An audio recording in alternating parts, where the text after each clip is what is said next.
Hey, Darby. Last time I gave you some feedback on your lesson plan. I did it with some voice memos, and I kind of don't think that you heard them. So I'm going to try this again. Anyway, first of all, thank you for your work on this. I really can see that you're trying to include the translanguaging aspect very strongly. I need to see in your lesson plan how you're teaching the math content. So your lesson plan is integrating the math with the language development together. So I need to see the math teaching happening. I'm going to just take you through some of the comments that I had left so far or previously, and then add a couple other things. Okay, so first of all, your objectives look good. You could potentially, for your content objectives, you could put these first two together if you want. I can add and subtract numbers within 1,000. That'd be perfectly great for second graders. I can check subtraction with addition. That looks great. You might want to put, I can check the accuracy of my answers, with the, I don't know, you might want to change that a little bit, but I get your point. And then I can break numbers apart in expanded form to analyze place value. So in your activities that you're doing below, I want to see how you're getting the students to do these things while they're practicing the language. So don't just talk about, well, how do we use Spanish while we're doing math? If you want, you could include some of those questions for parents to talk to their kids at home, or maybe as a wrap-up with your kids. But while you're doing the math, they can be evaluating math problems. They can be applying the language that you're teaching them. So let's look at your lesson sequence. Oh, here, skills and function. Your language skill that you're working on is probably explanation, because you're asking students to explain how they're going to check their work using an inverse operation.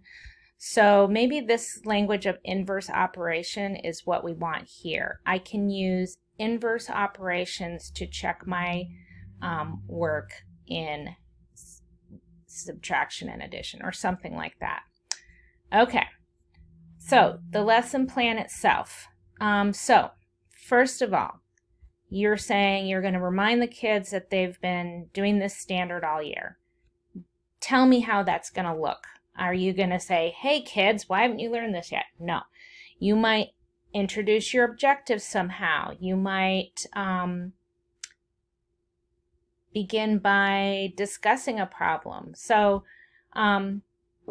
however you think that you're going to engage the kids and launch your lesson, that's what you want to include here. You can also include this explanation or discussion with your kids of, hey, today we're also going to be learning some math language so that we can use that too while we're doing math. And this might help you do math with your mom and dad at home, or your family members at home. For your Evaluar section, I'm just going to go ahead and shut this.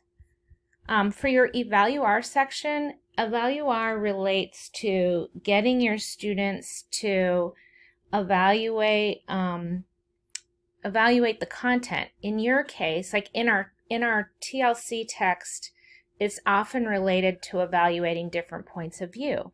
For you, you're evaluating and applying different strategies of solving addition and subtraction problems. One of the strategies you want kids to be using is decomposing numbers and using place value. Another is that inverse operation. So in Explorar, you're going to make sure that you introduce or review those strategies. If they've already done them before, review them, get them to tell you what they are. And then down here in Evaluar, you're going to get students to actually apply them, talk to their partners about what they're doing, whatever like that. Imaginar, these questions that you have might be good to move to your implementar section, because they're more talking about, well, how is this going to look in my life? So I would recommend that you move these to implementar, and then in imaginar, this might be where you have students either coming up with some of their own problems, or they could explain to a partner how they solved a problem using one of the strategies that you discussed.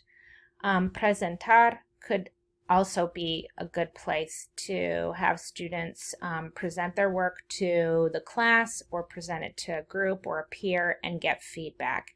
And then implementar is making that homeschool connection. So what I really need in your lesson plan is the math. How are you teaching that content? So it looks like you have developed some good materials, and I will have a look at your docs, and I just need to see your lesson plan more developed. If you're still not quite understanding my feedback, let me know. Your assessment, when you get to the assessment piece, I want you to tell me, how are you assessing your objectives? So you do have quite a few objectives. And I want you to look back at these and explain here in the assessment section how you're going to assess those, and have an idea for either self-assessment, peer assessment, or family assessment. So you want to tell me how you as a teacher are going to assess it, and then include one aspect of that translanguaging assessment. All right, Darbie, again, I sincerely thank you for all of your work, and I hope this has been helpful, and I look forward to seeing you soon.